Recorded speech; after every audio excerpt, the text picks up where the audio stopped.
अपने गुरु के पास जो है एक ही स्थान पे रह के बहुत कठिन परिश्रम विनय का पालन करते हुए वर्षावास करते हैं। तो ऐसे में जो है उपासक का कर्तव्य होता है कि ये बनते जी लोगों को जो है चीवर दान जो है कठिन चीवर दान दे, अष्ट प्रकार चीवर दान दे। तो आज जो है हमारे बिहार में हो रहा है और ये पूरा दुनिया में जो है बहुत ही धूमधाम से जो भी बौद्ध राष्ट्र है वहाँ जो है चीवर दान का कार्यक्रम हर बिहार में होता है। तो अभी कुशीनगर में हमारे बिहार में हो रहा है, बाद में अन्य बिहार में भी होगा।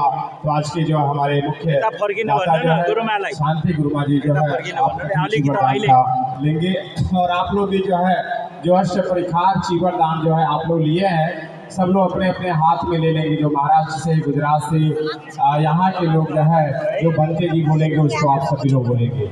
ये चीवर जो अष्ट परिखार और जो पूजे भंते नंदिका भंते जी बोलेंगे उसको आप सभी लोग जो है बोलेंगे।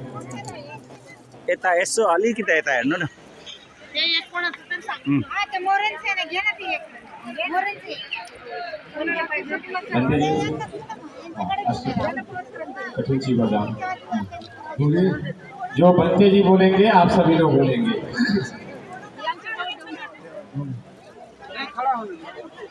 मयं भन्ते संसारा वता दुखातो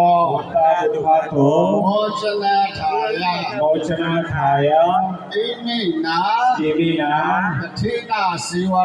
कठिना चीवरा संघसा देवा कठिना अठरथा मया भन्ते संसारा वता दुखातो मोचनार्थाय इमान कठिना चीवरा संघसा देवा इमिना कठिना चीवरा कठिना चीवरना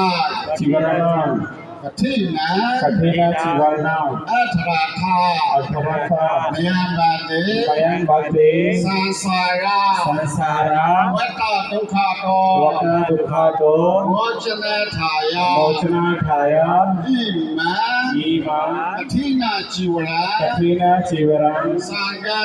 संघसा देवा पूजिमा इमिना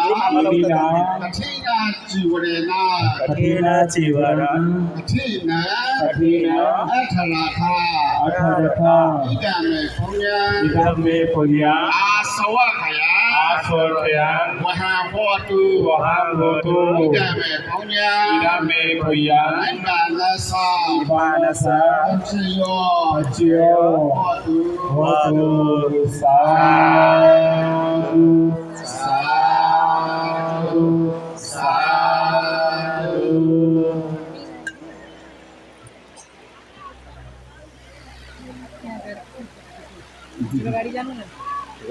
कसलाई दिनुहुन्छ कहाँ दिनुहुन्छ?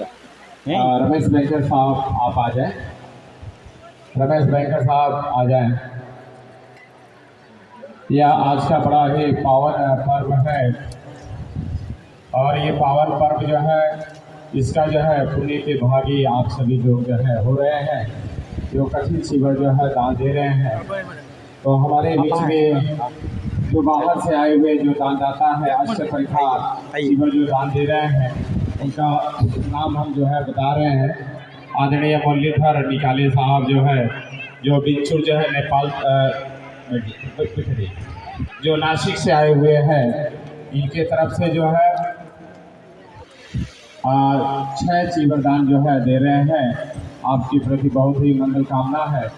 आनंद शीर्षक जी अकोला से है, इनकी तरफ से एक अष्ट प्रकार चीवर दान है। जसो बहन देखिए ये यूपी 57 AT 6526 जो है और दूसरा है यूपी 57 BM 8464। ये गाड़ी जो है ये रास्ता जाम है, इसको जो है आप हटा लीजिए। ये जो है बंटी राव जी आप भी मंच पे पधारे थे जो है हमारे युवा नेता जी। तो जसों बहन साकिया जो बैंकर साहब के साथ जो है अहमदाबाद से आई हैं, इनकी तरफ से एक प्रकार चीवर दाल है। खुशहाल चंद है, ये भी अहमदाबाद से आए हैं, इनकी तरफ से जो है एक चीवरदान है। और शांता भाई बैंकर जो रमेश भाई बैंकर की पत्नी है, उनकी तरफ से एक अष्टप्रकार है। भगवान दास चौहान जो है आप भी गुजरात भरूच गुजरात से है, इनकी तरफ से एक चीवरदान है। राहुल रमेश बैंकर जो अहमदाबाद से आए हैं, उनकी तरफ से एक विद्यासागर गोदिया महाराष्ट्र से, उनकी तरफ से एक चीवरदान है। दिलीप रामचंद्र मौर्य जी, इनकी तरफ से जो है एक चीवरदान है। गुणवंत डब्लू जी सोनानी, इनकी तरफ से जो है एक चीवरदान है जो उस्मानाबाद से है। सचिन तेलगुटे जी जो है, इनकी तरफ से 10,000 रुपये का दान जो है इस कार्यक्रम में दिया गया है। महासत जी अमरावती से हैं, इनकी तरफ से जो है आपूरी भंडारा का जो है जो दाल खा रहे हैं, ये महासत जी की तरफ से दाल है। और काश्यप मनोहर सेंडे जो मुंबई से है, उनकी तरफ से एक चीवरदान है। श्रीमती सुनंदा दिनकर वाघ जो 12,000 रुपये का दान इस कार्यक्रम में दिए हैं। एस किशोर जादव मुंबई से जो 16,000 रुपये का दान दिए हैं। अनेमका ट्रांसपोर्ट कंपनी अहमदाबाद से जो है एक चीवरदान है। विमल आनंद राव खेड़कर भुसावल से जो है 2 चीवरदान दे रहे हैं। ये अपने माता जी की स्मृति में भूमिका मिश्रम नागपुर से जो है एक चीवरदान है। वामन पवार नासिक से जो अभी हमारे बीच में आए हुए हैं, उनके तरफ से एक जो है चीवरदान है। सुधा ज्ञानेश्वर मनवार मुंबई से, इनके तरफ से एक चीवरदान है। हेमंत राम टेके नरेंद्र नगर से है, नागपुर से है, इनके तरफ से जो है एक चीवरदान है। आप सबको बहुत बहुत मंगल कामना। जीवन ज्योति कहने के लिए मुझे आदेशित किया है। सब प्रथम मैं अपनी कुछ कहने से पूर्व भगवान के प्रति श्रद्धा अर्पित। हेलो राजेंद्र गौतम जी थोड़ा आप आ जाए, राजेंद्र गौतम जी आ जाए, और ओम प्रकाश जी आप आ जाइए। ओम प्रकाश जी आइए। करुणा हृदयं शीतलं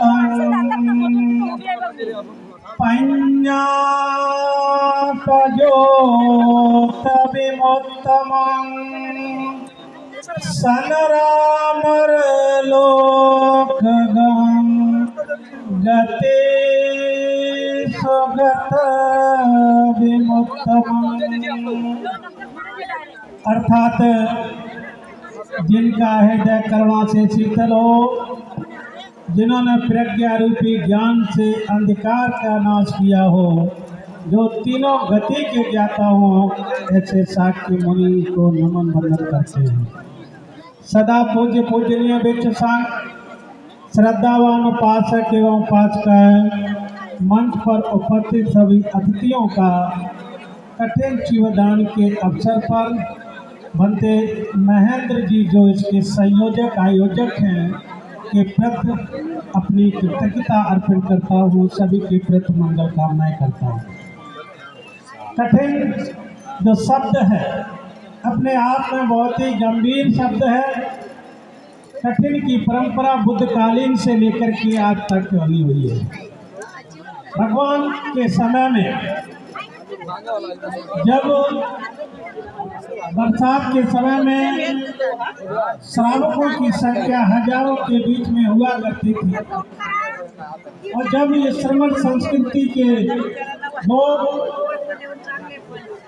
बरसात में जब बाहर निकलते थे, तो बरसात के कारण से बहुत सारे जीव जंतु पैर से डर करके मृत्यु को प्राप्त हो जाते। कुछ विषैले जीव जंतु हुआ करते थे जिससे काटने से मनुष्यों या वृक्षों की मृत्यु हो जाया करती थी। और ये देश कृषि प्रधान देश है, और बरसात के समय में धान हुआ करते थे, और जिस खेत से श्राव संग निकल जाए वो खेत भी बर्बाद हुआ जाए। तो बुद्ध ने इस पर प्रतिबंध लगाया कि वर्षा के समय में भी कोई भी बौद्ध भिक्षु यत्र तत्र वहाँ नहीं घूमेगा, एक स्थान पर रह करके, एक जगह रह करके 3 माह का अधिष्ठान करके विनय और धर्म के अनुसार से आचरण करके अपने जीवन को यापन करना, अर्थात सत्य अध्ययन करना, विपස්සना करना, खुद भी मुक्ति के मार्ग को प्राप्त करना और इस संसार में जो अंधकार रूपी ज्ञान से भरे पड़े हुए जो सख्त इंसान है उनको ज्ञान का रास्ता दिखाना, ऐसा कार्य करना है। इसीलिए वर्षावास आषाढ़ी पूर्णिमा की पूर्णिमा से शुरुआत होता है। इस दिन से 3 माह का वर्षा का समय शुरुआत होता है, उसी दिन वर्षावास की शुरुआत होती है। बुद्ध ने जब अपना प्रथम से सारनाथ की भूमि पर दिया, वह दिन आषाढ़ी पूर्णिमा का दिन था और वो आषाढ़ी पूर्णिमा के दिन ही वर्षावास की शुरुआत हुई और उसी दिन से गुरु शिष्य की परंपरा हुई कि बुद्ध ने वहाँ पर धम्मचक्र सूत्र का उपदेश दिया था। उन पंचवज्ञियों को अब उपदेश देने के बाद उनको आश्रित किया था कि चरत विक्रय चार कर बहुजन हिताय बहुजन सुखाय लोकानुकंपा यथाय देव मनुष्य। हे बिच्छू चार का करो, बहुत जनों के हित के लिए, बहुत जनों के सुख के लिए, लोक पर अनुकंपा और कल्याण करने के लिए जाओ, देशना करो और आदेशित किया। और उसी दिन से गुरु शिष्य की परंपरा शुरुआत हो गई जो आज तक चली आ रही है। तो ये जो कठिन शब्द है बुद्ध के समय से आया है, ये कठिन इसलिए है कि इसको जो बौद्ध धर्म के अनुयायी हैं, जो बौद्ध उपासक उपासिकाएं हैं, जब इसका जीवन को दान करते हैं तो सबसे पहले सूत काटते हैं। सूत काटने के बाद धागा बनता है, धागा से कपड़ा बनता है और कपड़ा बनने के बाद इसको कैंची से काट करके काटते हैं।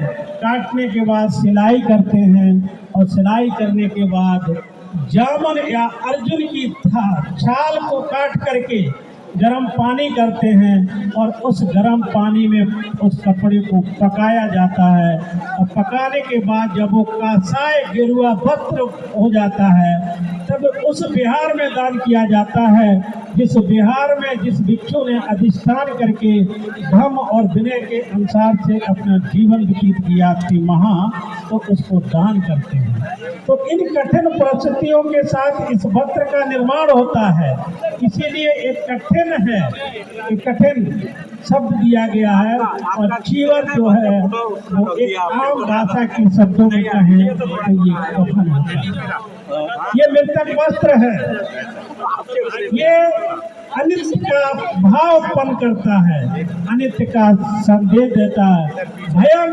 इच्छति ही भिक्षु, जो भय से डर गया, भय से जो मुक्त हो गया वो भिक्षु हो गया। कौन भय? मौत, मृत्यु से जो मृत्यु को जीत लेता है, मृत्यु के भय से मुक्त हो जाता है, वो इस कासाय वस्त्र का धारी हो जाता है। अगर जिसको चिवर पहनने के बाद भी मौत का डर है वो सच्चे रूप में कभी भिक्षु नहीं हो सकता है। इस वस्त्र को पहनने के बाद व्यक्ति भय से मुक्त हो जाता है। भय रहित होकर के इस कासाय वस्त्र को धारण करने वाला ये सच्चे रूप में भिक्षु है। और इसीलिए आप देखिए ये कलर कहाँ से है, ये जैसे किसी पेड़ के पत्ते को आप देखिए, जब तक वह पेड़ के पत्ता जो है जीवित रहता है तब तक वो हरा रहता है, और जब वो मृत्यु को प्राप्त हो जाता है तो उसका कलर चेंज हो जाता है, लाल हो जाएगा, पीला हो जाएगा, कासाय हो जाएगा, गेरुआ हो जाएगा, विभिन्न प्रकार के रंग को धारण करता है और उस पेड़ के से टूट करके नीचे गिरता था, मृत्यु को प्राप्त हो जाता है।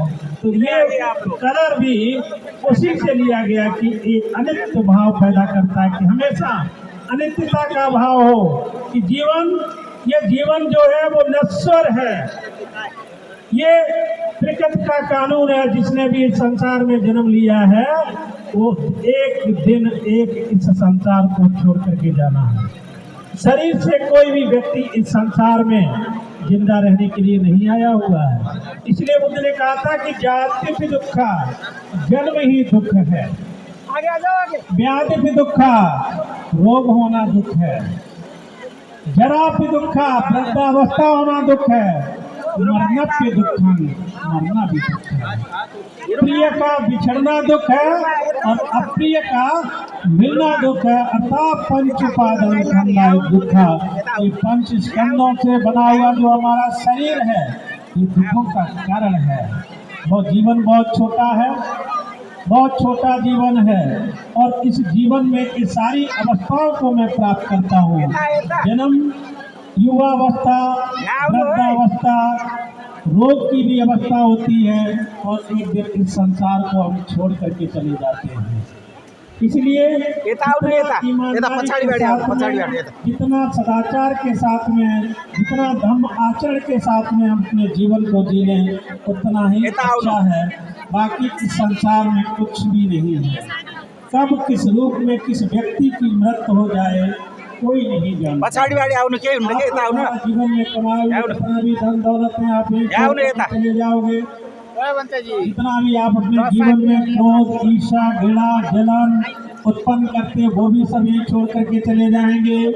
कुछ भी आपके साथ में जाने वाले नहीं हैं। मात्र व्यक्ति के अपने जीवन में किए गए कर्म ही साथ में जाते हैं। कुशल कर्म चाहे अकुशल कर्म।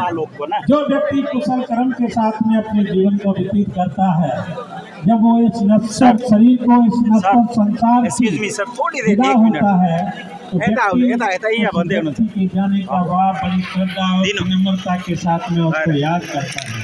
ये इसके 3 गुणों की पहचान होती है। और व्यक्ति की जो पहचान है, व्यक्ति जो अमर होता है और व्यक्ति इस संसार में पूजनीय बनता है, कारण वो यही होता है उसके शील गुण, उसके जीवन में किए गए कर्म है, कर्म के जो फल है वो हमेशा एक सुगंध की तरह इस वातावरण में चारों तरफ बिखरे हुए होते हैं।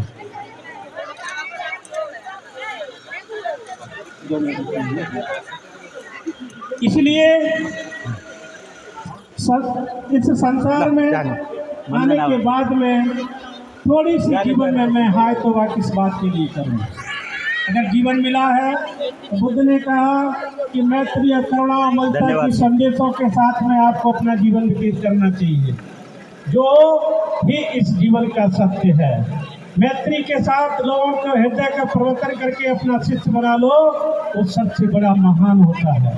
करुणा की संदेशों के साथ किसी को अपना प्रिय बना लो, सबसे बड़ा महान कर्तव्य होता है। इसलिए आवश्यक है कि ये जो कठिन शिवदान है, साल में मात्र एक ही दिन आता है और एक बिहार में केवल एक ही बार किया जाता है। तो कुशीनगर में जितने बुधवार हैं, सबसे पहले भंते महेंद्र थेरो जी के द्वारा एक कठिन दान आज संपन्न किया जा रहा है। मैं कुशीनगर विश्व संघ की तरफ से, श्रीलंका बुद्ध विहार की तरफ से, समस्त कुशीनगर जनपद वासियों और विश्व संघ की तरफ से तो महेंद्र महाथेरो जी को बहुत बहुत बधाई देता हूँ और उनके उपासक उपासिकाओं के लिए मंगल कामनाएं करता हूँ कि निरंतर आप सुखी, दीर्घायु, सुख समृद्धि के साथ में अपने जीवन को व्यतीत करते रहें। इसी तरह धर्म का जो पुष्प है, पुष्पित हो और फलित होकर के आगे बढ़ता रहे। इन्हीं शब्दों के साथ में मैं पुनः महेंद्र महाथेरो जी को और उनके समस्त उपासक उपासिकाओं के प्रति अपनी मंगल कामनाएं करते हुए अपनी बात को समाप्त करता हूँ। आप सभी को बहुत सारी सी मंगल कामनाएं। भवतु सब मंगलं रक्षन्तु सब देवता, सब बुद्धानुभावेन, सब धम्मानुभावेन, सब संघानुभावेन सदा सुखी भवन्तु ते। सबका मंगल हो, सब सुखी रहें, सब दीर्घायु करके अपने जीवन को व्यतीत करें। बहुत बहुत साधु साधु साधु। आज शरद पूर्णिमा के दिन आए हुए श्रद्धालु उपासक उपासिकाएं नंबर यहाँ रखवा दो। एवं आम कौन सा जनमानस सेवा सहित बनते? दूर दूर से आए हुए आए हुए उपासकगण का मैं सादर है। श्री विनय भारती जो वाम सेव के देवरिया के अध्यक्ष हैं, अपने जिला जी जी संयोजक हैं, उन्हें 1000 रुपया पिछली बार भी दिया आप है। आए थे ना? इनके हाँ साथ जी, आए थे। सह संयोजक श्री गोविंद कुमार जी 1000 रुपया दिए हैं। मुलाकात एक बार वीरेंद्र वहाँ पर प्रताप भी था। सिंह मैंने फोन किया था 500 नेपाल में। रुपया दिए मैं हैं। आपने सुदर्शन क्या नाम है सर कुमार आपका? राजेंद्र कुमार 500 अच्छा, रुपया राजेंद्र दिए हैं। कुमार। अभी हाँ, बीच में लुम्बिनी में आपने लुम्बिनी में जो बात किया था, तो मैं आ नहीं पाया उस दिन, आप लोग पहले चले गए। हाँ। आपका नंबर मेरे पास सेव है। अच्छा, हाँ हाँ, अभी आप हमको इंटरव्यू दीजिएगा उधर, क्या बोल के देंगे? ठीक है, ठीक है। आप लोगों को लाखों लाखों बधाइयाँ और धन्यवाद। आइए ऊपर दे दीजिए। हम लोग के बीच में चंद्रावती देवी ने 5000 रुपये का दान भेजा है, आपको बहुत बहुत धन्यवाद। और इंदुमती सिंधे माता जी जो मुंबई से आए हुए हैं, उन्होंने 18000 रुपये का दान दिया है, तो बहुत बहुत धन्यवाद। और लक्ष्मण यादव जी की तरफ से 5000 रुपये का दान है, आपको बहुत बहुत धन्यवाद। हमारे